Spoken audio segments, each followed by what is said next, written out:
మాయవారిని అల్లుడు దొరికిండని ఇల్లరికని తెచ్చుకుందంట అత్తని తల్లి చేసి పత్తలే కూడా వీకిండట. ఎందుకు చెప్తారు ఈ ముచ్చట అంటే కాళేశ్వరం కాడ గట్టినే జరిగింది. ఇక ఇనూరు మరి తెలంగాణలో ఒక పెద్ద కష్టపోతు దొరికిండులా. కష్టపోతు అంటే మామూలు కష్టం చేయలేదు, మామూలు పైసలు సంపాదించలేదు. ఆయన పేరు బుక్యా హరిరామ్ అంట. ఈ బుక్యా హరిరామ్ ఎందుకు కష్టపోతానంటే 10 ఏళ్ళల్లా బల పైసలు సంపాదించినట్ట. దగ్గర 100 కోట్ల రూపాయలు. ఏది పోలీసులు దొరికిన ముచ్చటే. ఏసీ పోలు పోయి సోదాలు చేసిరంట. ఏసీ పోలేనా? ఏసీ పోలే. సోదాలు చేస్తే 100 కోట్ల రూపాయల ఆస్తులు దొరికినాయట ఆయన దగ్గర. ఈయనంతా ఏం పని చేసిండు? కాళేశ్వరం ప్రాజెక్టులో ఈయన చిన్నపాటి ఏంటది ఈఎన్సీ అంటారా? ఈఎన్సీ అంటే ఇంజనీరింగ్ చీఫ్ అన్నట్టు ఈయన. మరి ఈయననే 100 కోట్లు సంపాదిస్తే మరి ఆ కాళేశ్వరం ప్రాజెక్టు కట్టిన మేఘా కృష్ణారెడ్డి ఆయన ఎన్ని కోట్లు సంపాదించవచ్చు? మరి ఆయనకు పని ఇచ్చిన కేసీఆర్ ఎన్ని కోట్లు సంపాదించవచ్చు? అవునా కాదు? అవునా? ఇప్పుడు కాళేశ్వరం ప్రాజెక్టు పేరు మీద భూములు పోయిన రైతులు ఎందరో మంది ఉన్నారు. కానీ కాళేశ్వరం ప్రాజెక్టు మీద భూమి కొనలు ఉచ్చబడను అంటే ఈ పేరు హరిరామ్. వీడంట కాళేశ్వరం దగ్గరలో 28 ఎకరాల భూమి కొన్నాడట. అవునా? వాళ్ళు వచ్చే అనొచ్చు వచ్చే అని ఏమో మరి అనొచ్చు అన్నది నాకు తెలియదు. ఎందుకంటే ఇటు లంగ పని చేసిండు కాబట్టి అట్లా మంచి పని చేసి అనపోదు. కానీ అక్కడ ఉన్న జనాల భూములేమో పోతాయి, నువ్వేమో చుట్టుపక్కల 28 ఎకరాల భూమి కొంటావు. ఆడ 28 ఎకరాల భూమి, మళ్ళీ పోతే అదేంది పటాన్ చెరువు దగ్గరనేమో 20 గుంటల భూమి, బొమ్మల రామారం దగ్గరనేమో 6 ఎకరాల మామిడి తోట, ఇంకేమైనా నిమ్మ తోట, బత్తాయి తోట, లొటపీస్ తోట, మాసపడి తోట ఏమైనా ఉన్నమేమో చెప్పపోయినావు. ఆడ భూములు పోయిన వాళ్ళ కాలకు నష్టపరిహారం ఇంకా రాలేదు. ఈడు మాత్రం 28 ఎకరాల భూమి కొన్నాడట. ఇక చూడురి మరి ఈయనకి పనిచ్చినోడు ఎన్ని కోట్లు సంపాదించాలి?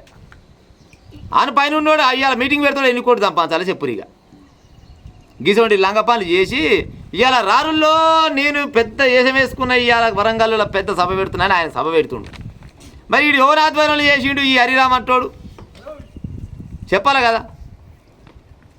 ఈయనకు బంగారం, కార్లు, ప్లాట్లు, భూములు ఇవన్నీ ఏడుకెళ్ళి వచ్చినాయంటే ఏమి లేదు. మధ్య ఎత్తిలా చేయి పెట్టిండు. బంగారు తెలంగాణలా బరివత్తల తెలంగాణ చేసి దగ్గర 100 కోట్ల రూపాయలు సంపాదించిన నువ్వంటే ఎవరి సొమ్మురా? ఇవాళ ఒక్కొక్క రైతు ఒరిగోసి అక్కడ ఏది మార్కెట్లలో ఉడ్డు పోస్తే ఆనదేవుడు వస్తే ఎప్పుడు వస్తాడో ఎప్పుడు ఆగమైద్దా అని అన్ని చేతుల పానం పెట్టుకొని బిక్కుమని రైతులు ఉన్నారు. 6 నెలలు పంట పండిస్తే ఇంటికి ఆయన జీవనకు వచ్చేది నిండా 50,000 రావు. నువ్వు ఉత్త పుణ్యానికి 100 కోట్ల రూపాయలు సంపాదించవు. ఇవి తెలిసినే 100 కోట్లు, తెలియని ఎన్ని కోట్లు ఉండొచ్చు? మరి నువ్వే ఇన్ని కోట్లు సంపాదిస్తే నీకు పనిచ్చినోడు ఎన్ని కోట్లు సంపాదించాలి? మేఘా కృష్ణారెడ్డి ఎన్ని కోట్లు సంపాదించాలి? ఆ మేఘా కృష్ణారెడ్డికి ఇచ్చిన కేసీఆర్ ఇప్పుడు ఆ ప్రభుత్వం ఉంది కదా, ఆ ప్రభుత్వం ఉన్న ఎన్ని పైసలు సంపాదించాలి? ఇలా లేదా నీకు కేటీఆర్? ఇలా నీకు అస్తం లేదా? ఈ డెసెంట్ నీకు తెలియదా? హరీష్ రావు నీకు తెలియదు? మీ అందరికి ఎరుకున్న ముచ్చటే ఇది. యాడికి వెళ్ళిపోయారా నాయన తెలంగాణలో మీరంతా? 100 కోట్ల రూపాయలు స్కామ్ చేసినావు నువ్వంటే నిన్ను నమ్మి మీ పీకిన పని ఏముందాడు? ఏమి లేదు. నువ్వు ఆ సైడ్ మీద చూసుకోవాలి అంతే కదా. నువ్వే తట్టమోసినోనివా లేకపోతే ఆడేమన్నా మాలు కల్పించినోనివా? ఏం చేసి పడాయినో చెప్పు. ఎన్ని కోట్ల పని చేసి నేనా? 48,665 కోట్ల రూపాయల పని ఈయన చేతుల మీదకి వెళ్ళి జరిపించిందట. 48,665 కోట్ల రూపాయలు. మరి గిన్ని వేల కోట్ల రూపాయలు పనిచేసినప్పుడు 100 కోట్ల రూపాయలు సంపాదించడం పెద్ద సమస్య ప్రజలారా. అంటే దొంగలను నమ్మిరు. దొంగలను నమ్మి చేతిలో పెడితే గిసొంటి పని చేసి కూసురు. ఇక ఏమనంటే మాది బంగారు తెలంగాణ ఎడవైన అంతా బరివత్తల తెలంగాణ చేసిరు దరిద్రులారా. అనొద్దా ప్రజలారా గిట్లా? అందుకోసమనే ఈయన్ని ఈడు అని అంటున్నా. ఎవరైనా కానీ కష్టం చేసిన కాడ రూపాయి అడుగుంటారు. ఆడ భూములు పోయిన పేదోళ్ళకేమో ఇప్పటిదాకా భూములు పోయినందుకు నష్టపరిహారమే ఇవ్వలేదు ఈ మొదవర్లు. కానీ ఈడు మాత్రం అదే ఏరియాలో 28 ఎకరాల భూమి కొన్నాడంటే ఏడుకెళ్ళి కొన్నాడు. ఈయనకి ఎంతమంది సపోర్ట్ చేసిరు? రేవంత్ రెడ్డి పటేలా నువ్వు లెసలేస ఇంత తప్పుడు మాట్లాడతావు కదా. నిజంగా నీ దగ్గర దమ్ము ధైర్యం ఉంటే ఈయన దగ్గర ఉన్న రూపాయి మొత్తం ప్రతి ఒక్క రూపాయి గురించి ప్రభుత్వానికి పంచేసాయి అంతే కదా. బీఆర్ఎస్ ప్రభుత్వంలో చేసిన అవినీతి మొత్తం బయట పెడతా. ఏడు అవినీతి బయట పెట్టాం మాకు తెలియదు. వీడి అవినీతి దొరికినగా ఇవ్వాలా, వీడి నుంచి మొదలుపెట్టి ఇవ్వాలా.